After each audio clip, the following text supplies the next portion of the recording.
Coach Corey Wayne, and this is my video coaching newsletter. And the topic of this newsletter is going to be some women are very sexual. Got an email here from a viewer, and he says, what about detecting and avoiding women who may not have much of a sex drive? I read an article that said 40% of women don't care much for sex and even don't care about changing this situation. One thing I will say about that statistic is, though, that percentage, that 40% of people, you got to understand the average human being, most people major in minor fucking things. And so the average person, even though they're miserable and they're unhappy, they're not miserable and unhappy enough to do anything about it. And so it's interesting, 40% don't care much for sex and even don't care about changing the situation. Yeah, because they've given up on life. They've given up on themselves, and they don't think that there's anything that they can do, or anyone can do for that matter, to improve their situation. And their dysfunctional relationship just becomes part of their story as to why their life sucks the way it does. And therefore, since it's part of their story of why their life sucks, they're not willing to give up their story because their story has become all part of their bullshit identity. And like I said, most people major in minor things, and I'd say that's why those people are in that particular situation.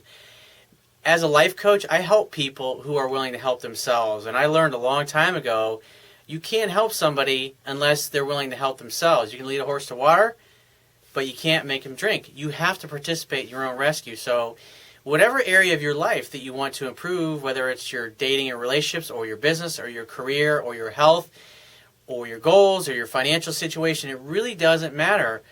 The bottom line is that if you are unhappy with that part of your life or several areas of your life and you're not living at your full potential, the only person who can change it or has the power to change it is you. If you don't take action to change it, guess what? You're just like those other 40% of the people who've just pretty much fucking given up on life. I mean, it's amazing. I saw this a lot in my 20s, like my high school buddies, everybody I went to high school with. A lot of them came from very successful, wealthy families. My parents, when I was in high school, bit the bullet and they sent me to a private school. And I went to a school with a lot of rich kids. And even though they came from great backgrounds, they had money, they went to the best schools, a lot of these friends of mine, they graduated and they came back home and they started punching a clock and never achieved the kind of success that their parents achieved. And you'd think that someone like that, born with a silver spoon in their mouth, or kids that were born to parents who were millionaires, would end up just like them. A lot of times that happens, but in a lot of cases it doesn't.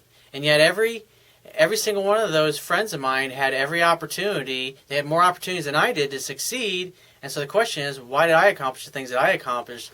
And why did they end up working jobs, getting into mediocre relationships, and becoming overweight, even though they had everything going for them when they started out their adult lives just like I did?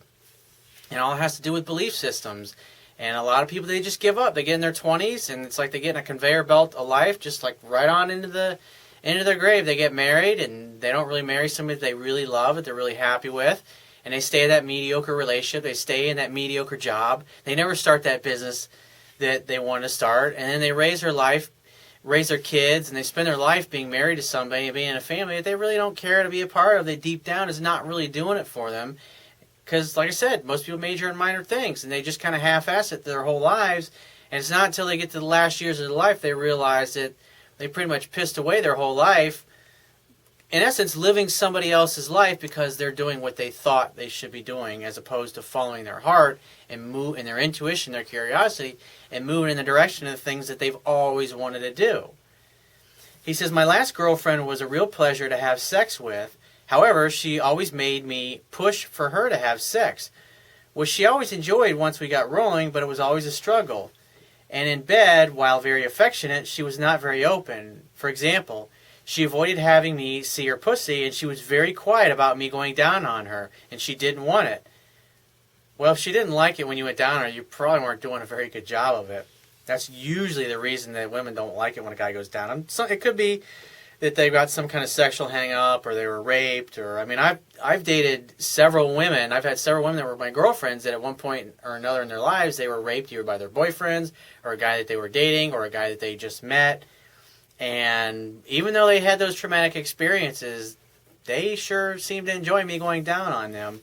And so I would say it's not so much that they don't like it. It might be just that you're just not very good at it. You're not very good at taking care of the little man in the boat. And so he says, I suspect she was abused at some point in the past, and she admitted this, but claims she'd worked it out with a psychiatrist.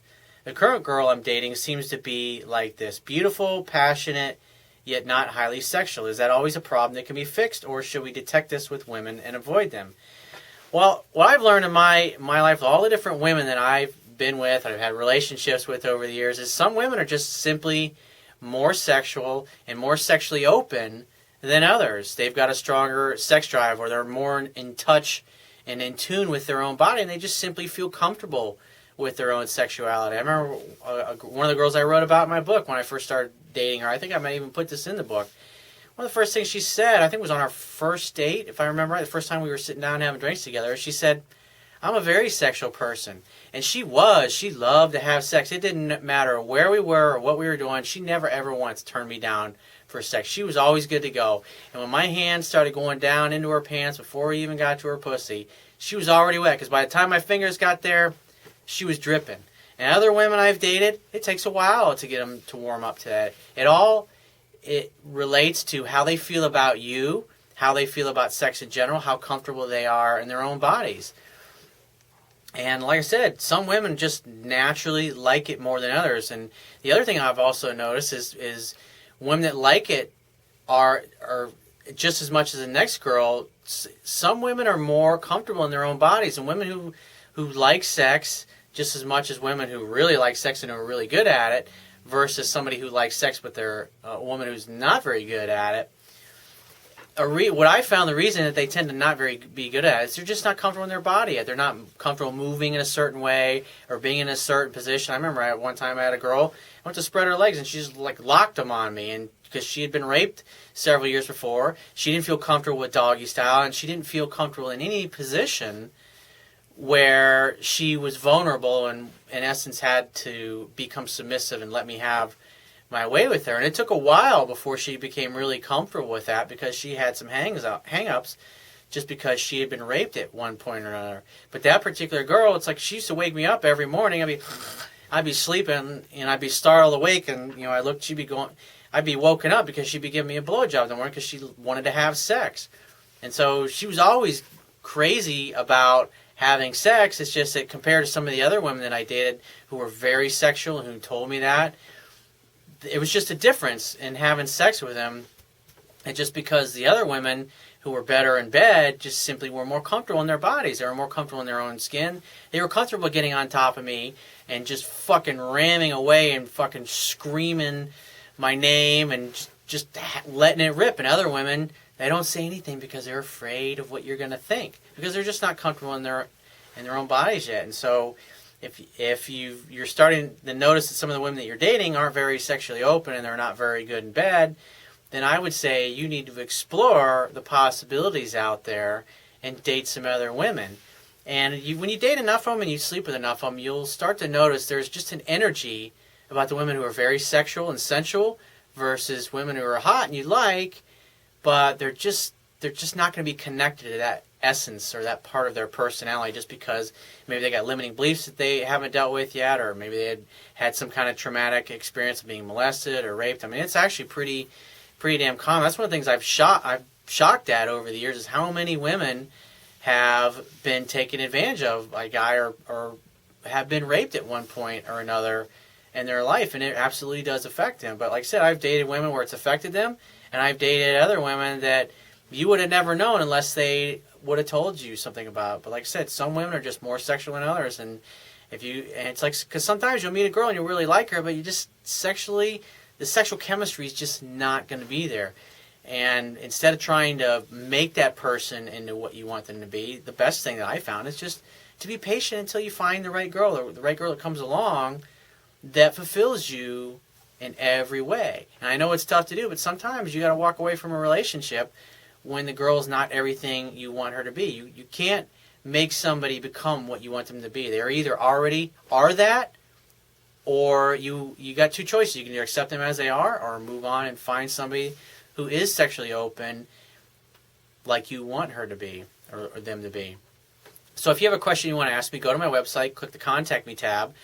which will be on the left-hand side of your screen, and send me 1 to 2 paragraphs max, and just give me several days to get back to you with a response. If you want to talk to me right away, the quickest way to get my help is to book a paid phone coaching session. You can do that by going to my website, click the Products tab, which will be at the top of your screen, and just follow the instructions. If you want to get a digital version of my Kindle ebook, on my website, underneath the email sign-up box, there's a box that has a link that will take you right to the Amazon Kindle download page. Once you get there, if you don't have a Kindle device, just download one of their free e-reader apps for your smartphone, tablet device, or your computer. And if you appreciate the value of the information I offer in these video newsletters, the articles on my website, and my ebook, you can show your appreciation right now by going to my website, and on the Webia toolbar at the bottom of your screen, click the PayPal donate button and donate any amount that you feel is equal to the value of the information.